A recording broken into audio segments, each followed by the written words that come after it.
Hi, this is Rabbi Lawrence from the Great Synagogue in Sydney. We're in the approach to Tisha B'Av, the saddest day of our calendar.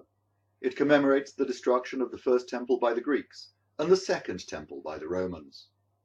Tisha B'Av is a day of tragedy and mourning, of destruction and of exile. We fast, we do not listen to music, we observe the precepts of the Shiva. So profound is our observance that on Tisha B'Av even the enjoyment of Torah study is prohibited, as the very act of learning the Torah, our greatest gift from God, builds a joyous bridge to the Almighty. On Tisha B'Av, the bridge of God's gift is broken. We are broken. Only select passages of misery and recrimination are open to us. Within the Talmud, reasons are given for the loss of each temple. The first temple was destroyed for the sins of idolatry, immorality, and bloodshed. These led to 70 years of exile. The second temple was destroyed on account of sinat chinam, the baseless hatred of one Jew for another, the failure to love our fellow and respect each other as ourselves. Justifying the destruction of the temple in these terms leads to the suggestion that somehow all tragedy can be explained as a punishment for our shortcomings. Is this really what Judaism would have us believe? One of the few permitted texts on Tisha B'Av is the book of Job. It's a long and bitter parable of a man reduced to misery, whose business fails and family members suffer and die. It is a strange book. Indeed, as we know from the outset, that Job's misery is all in the contexts of a test, a wager between God and the Satan. Job has 3 good friends who sincerely try to comfort him as his life deteriorates. Eliphaz suggests that Job must have done something wrong, for which he's being punished. Job must seek out his faults and repent. Clearly your evil is overwhelming. There is no end to your iniquities. Bildad advocates that the disproportionate suffering of the righteous is a purification process, which will serve as the basis for their even greater reward in the world to come. Then, if indeed you are pure and upright, even now he will invoke these for you, crown your home. Then, though your beginnings were insignificant, your latter years will flourish exceedingly. And the third friend, Sophar, speaks of the hidden recesses of God's wisdom. There is some underlying justification for Job's suffering, but it's beyond our reach to comprehend. Can you attain a thorough knowledge of God?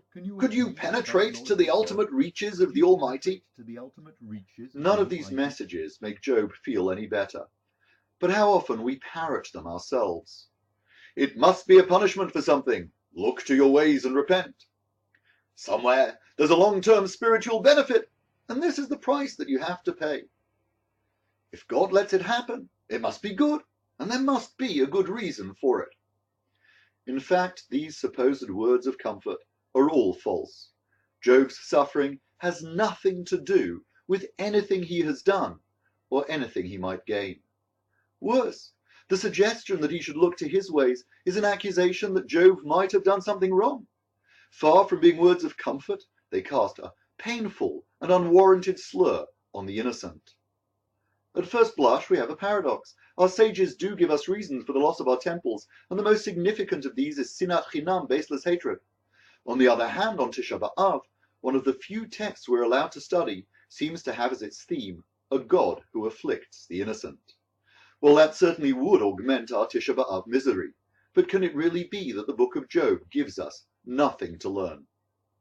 There's actually a critical lesson in the rejection of Eliphaz, Bildad, and Sophar. Their words seem pious, and their intentions were good. Ultimately, they each wanted to help Job find a way out of his predicament by finding greater favor with God. But that was where they sinned. Job was never out of favor. His friends had judged him wrongly. True love of a friend is really hard. We do look to better those around us for their benefit. We point out their shortcomings as constructive criticism. It seems the right and pious thing to do. But the book of Job warns us that we should exercise real caution. Sometimes the faults we perceive say more about our faulty perception. And if we want God to look favorably upon our friends, we should be less enthusiastic about advising them on the improvements they could make in the way they live their lives. We should be more enthusiastic about the improvements we can make in our own. That is really loving our friends as ourselves, and truly the beginnings of the antidote to baseless recrimination and sinat chinam. This is Rabbi Lawrence from the Great Synagogue in Sydney, wishing you well and looking forward to our speedy redemption.